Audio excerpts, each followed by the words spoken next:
Hey guys, JD here. Today we're going to be taking a walk along part of the Spring Creek Trail in Sharon Woods Metro Park, located in the northern part of Franklin County, Ohio. That's where Columbus is. So we'll do this. Hopefully we see some turkeys or something like that. Although there's a lot of people here today, so hopefully we don't run into too many people, or else we probably won't see any animals. Also, my footsteps are a bit loud right now. So yeah, let's do it. I'll try not to talk too much during the video, I guess.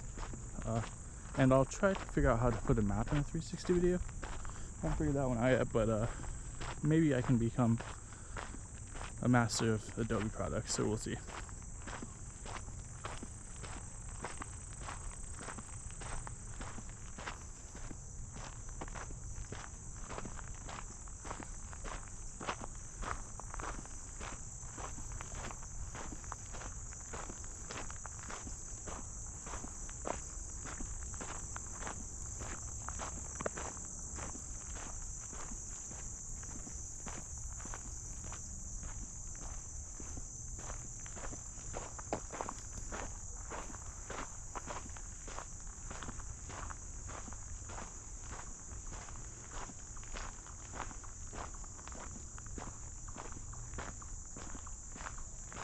I'm going to stand still for a minute so that we can hear some nature sounds.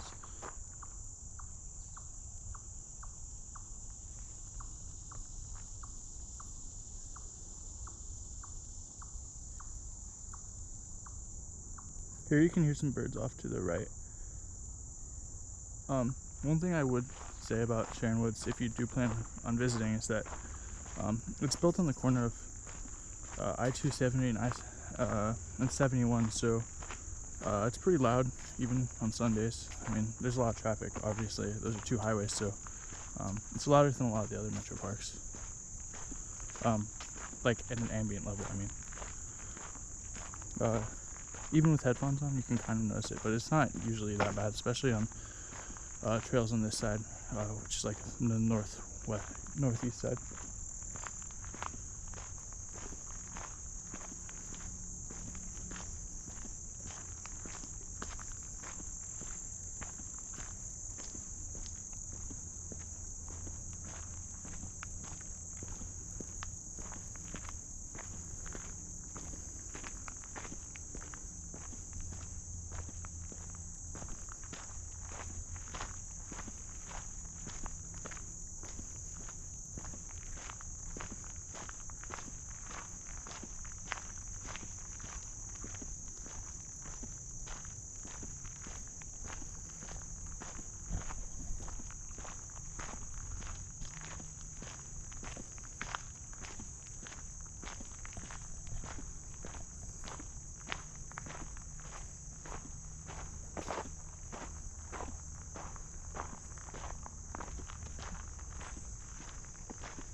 Off to our left, you can see a more thinly vegetated part of the woods. I think they intentionally thin this part of the woods pretty often.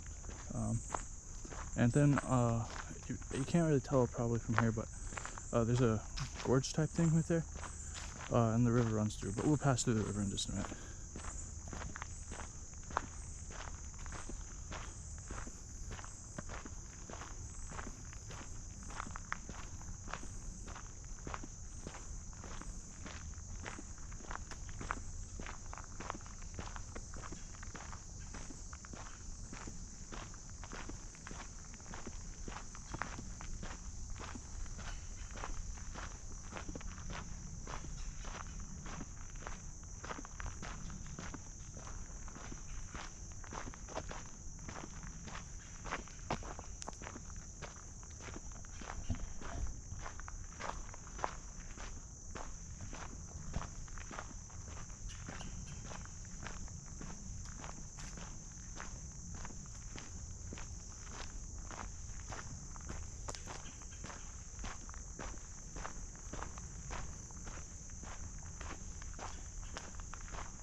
I think personally this is my favorite trail at the park, just because it's a little bit quieter than the other trails, and also the scenery is a little bit more varied, and there's a lot more elevation changes than some of the other trails.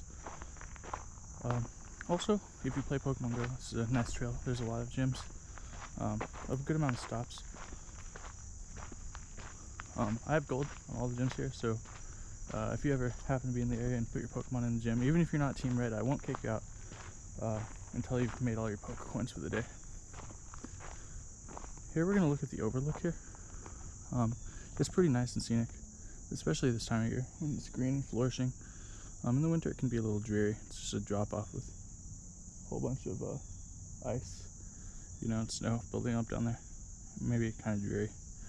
Maybe in the future we'll take a look at that. Here's one of the markers that talks about the park. It's kind of old, you can tell it's scratched up.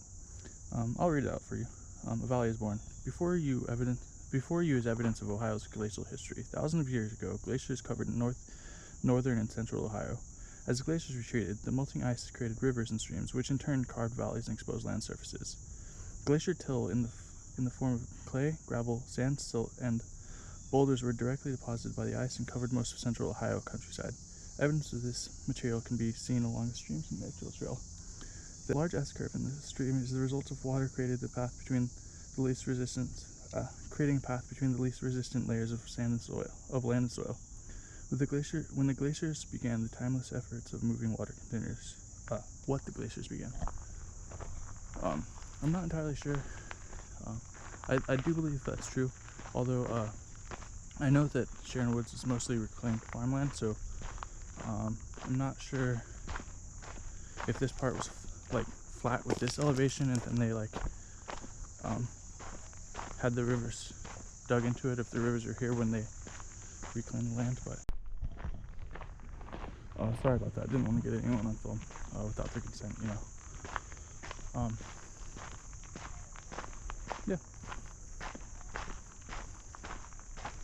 Here's one of the elevation changes I was talking about. Especially in the winter, you need to be careful of this area. I've tripped a ton of times. Not tripped, like slipped when it's icy and loose gravel.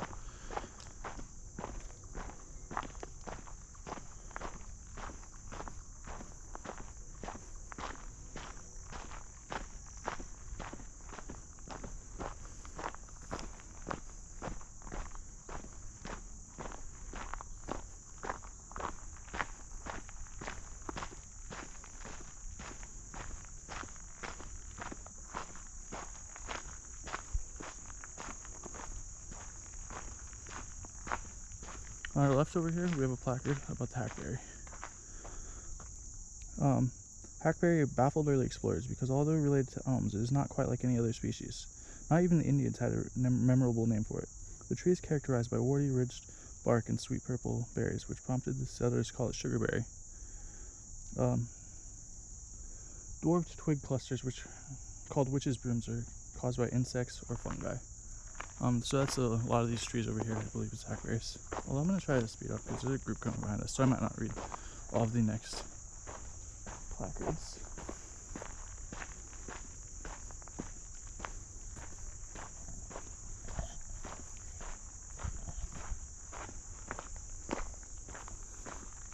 Straight in front of us is a trail.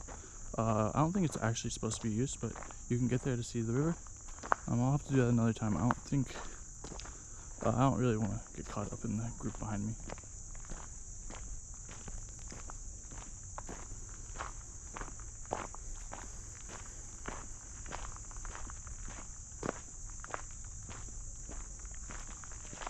Here's the first bridge of the river on this trail. Well, maybe the last, depending on which way you came from. As you can see, the water isn't flowing very well right now, but sometimes it's flowing really good actually. Maybe next time when we come, it'll be more of a sight for us to see.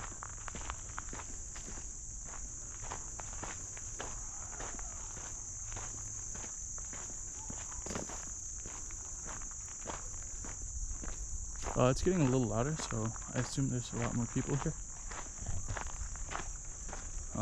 We should probably be coming up on a group of people here, so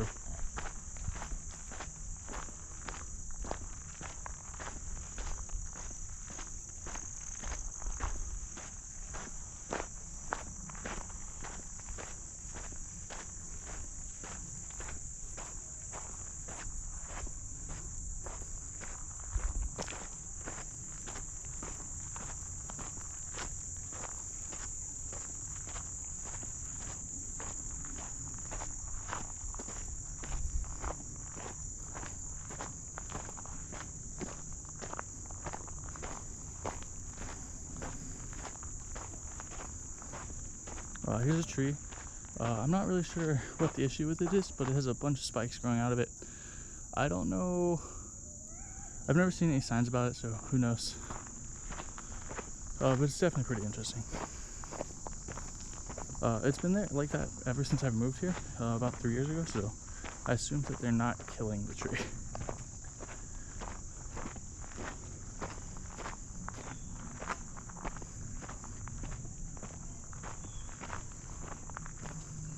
Oh yeah, we're coming up with a group of people, so I'm gonna turn this off for a minute. Coming up on our right is a nice little rest spot, I guess, on the trail. It was built pretty recently, probably back in November, so less than a year ago. Let's check it out.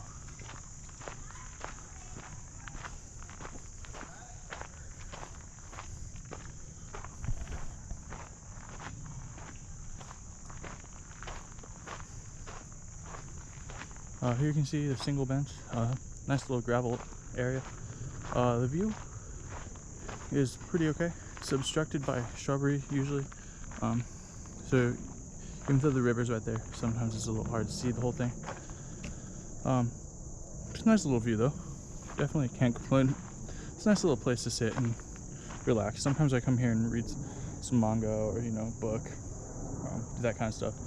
I guess if you really wanted, you could come here and study. Although I probably wouldn't recommend it on Saturday or Sunday, to be honest, because it's pretty loud here. With all the people overhead, you can hear them playing. But yeah, let's take a break here for a minute until some of these groups pass, so that we aren't interrupting them.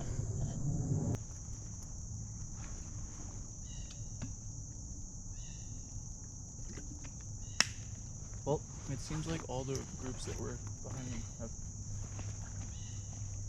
passed sufficiently quickly, so let's go ahead and get going.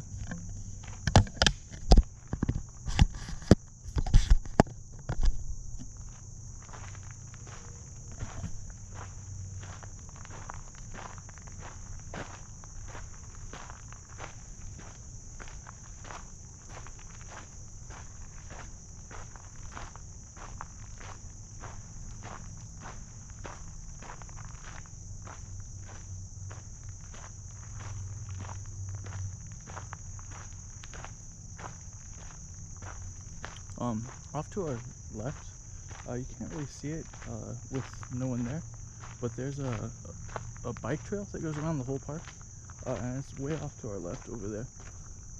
It's a little hard to see right now though, but if there were people on it, you'd definitely be able to see them.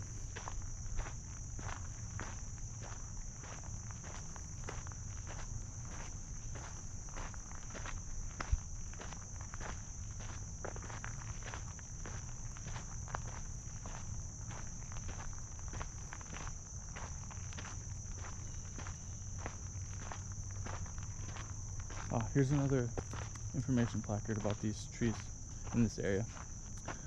Large maples. At the top, as this ridge top progressed from small herbal plants to sapling trees, and finally to a forest, the present climax community of sugar maples emerged. These large trees may have yielded spring sap for syrup and sugar to earlier occupants of the land. The rich, moist soil of this ridge top enables these trees to reach heights of 100 feet. The fruits of the maple tree is a winged samara, which ripens in autumn as the foliage turns brilliant shades of red, orange, and yellow. Yeah, so hopefully we can come back in autumn, in only a few months, and maybe we can take a gander at the red, oranges, and yellows of those sugar maples. Also, sorry for my reading on the placards, they're kind of scuffed up. Haven't done any public reading in a long time.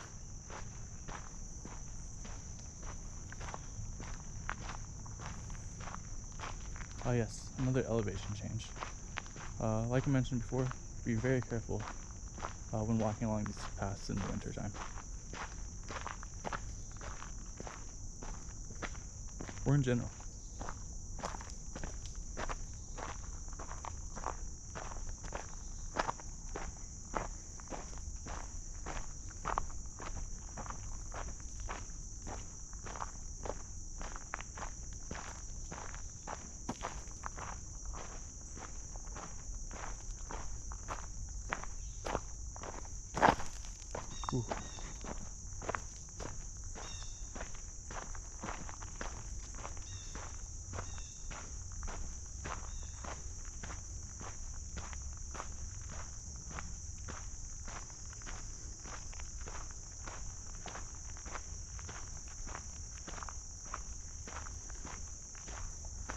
Yes, another information placard.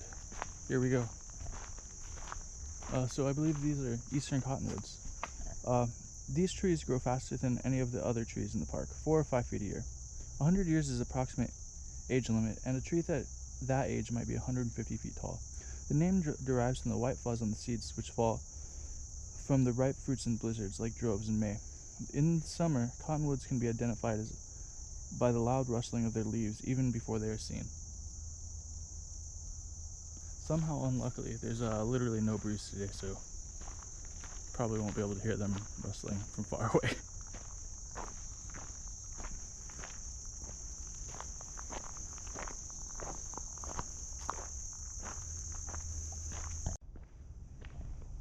Here we're coming up on another bridge, but we have back-to-back placards. Wow.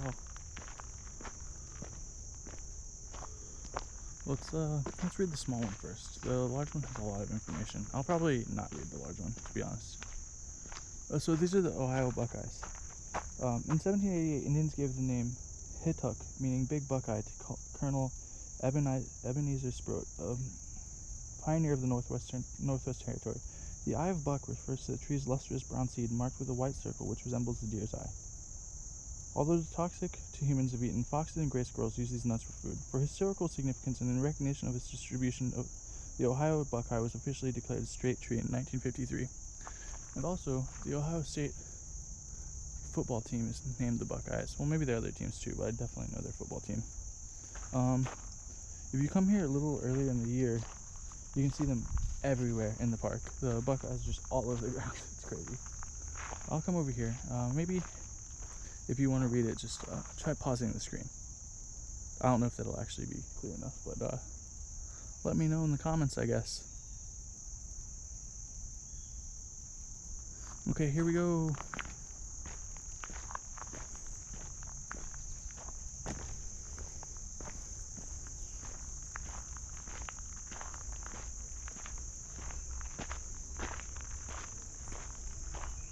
Okay, this is the second bridge. I believe there's only 2 bridges here, actually. But this one's nice too. Like I mentioned, now the water's not running super amazingly or anything, but when it is, it's nice to stand here and listen and maybe relax. And you can see the small little fish down there. Minnows probably, or I don't know, I'm not a huge fish guy, but yeah, you can see little minnows or little fish in there occasionally.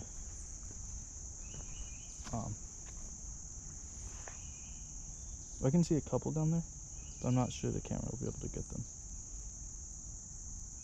Over there, there's a whole school of them. I don't know if they're school, but whatever they call that group of fish. It's right above those rocks, heading towards the big rock sticking out of the water on the left-hand side. And now they're going around it on the right-hand side. Hopefully that comes on camera. That would be cool. So now we begin our hike upwards. As we've gone down all these hills, we need to obviously go back up.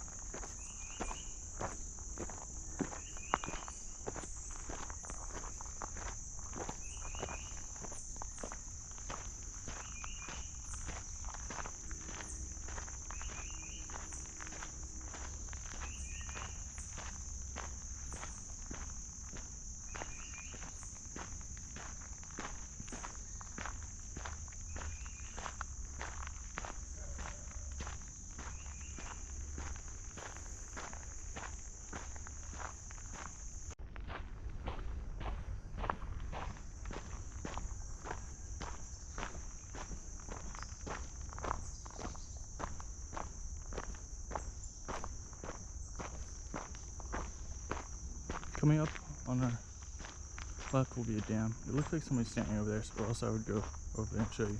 But like I said, since there's no water running, you can see in the stream there's literally no water running. The little lake thing over there is probably pretty grimy right now anyway. Not unless of a dam. Or it's still a dam actually, but it's just like a gross little pond or something right now. Maybe not gross, I mean probably the organisms living in it right now probably like it a lot.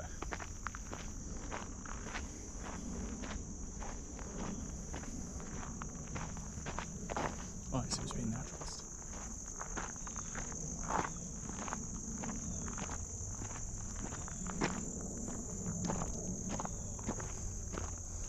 don't know if you saw from that quick view, but the pond seems to be pretty low.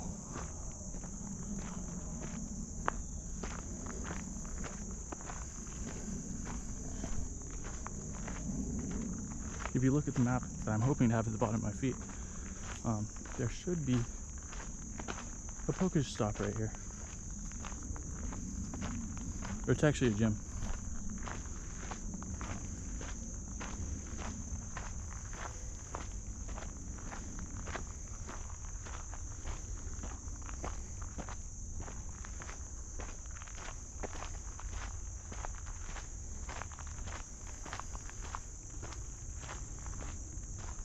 Here we split off. I believe both are technically still part of the Spring Creek Trail.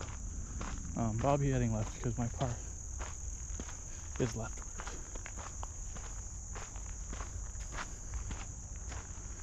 Maybe we can go the other way some other time.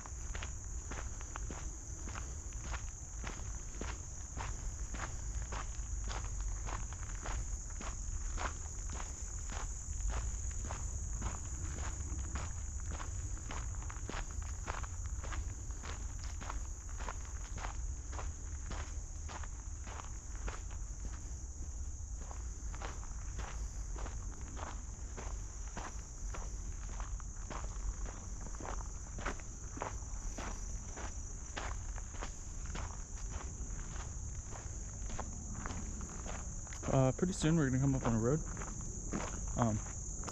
All passing cars are supposed to stop for pedestrians, but it can be sometimes really hard to see pedestrians, so I recommend always looking both ways. I mean, you should always do that, but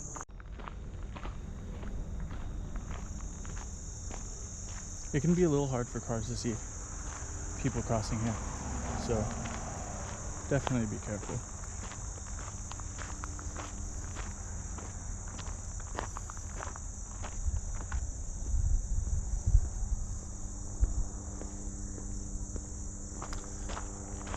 So we're near the front of the park right now. Back that way, there's a helicopter. Over there's the hospital, Mount Carmel St. Anne's. I don't know if you're supposed to recommend hospitals, but that one's pretty good. I got rabies shots there. They treated me pretty nicely. But yeah, just pointing that out because that's kind of where this is. It's across from the hospital. Although, I mean, so I guess you hear sirens in the area every so often. Okay, sorry, that helicopter I pointed out flew directly overhead, so I had to re-record this. But so I don't think many people will probably watch this, but if you did watch it and you liked it or disliked it, please let me know in the comments. Let me know what you think worked and what didn't work. If you want to see me walk other trails but faster or slower, or you want more quiet time, or you want less talking, I mean, just be sure to let me know.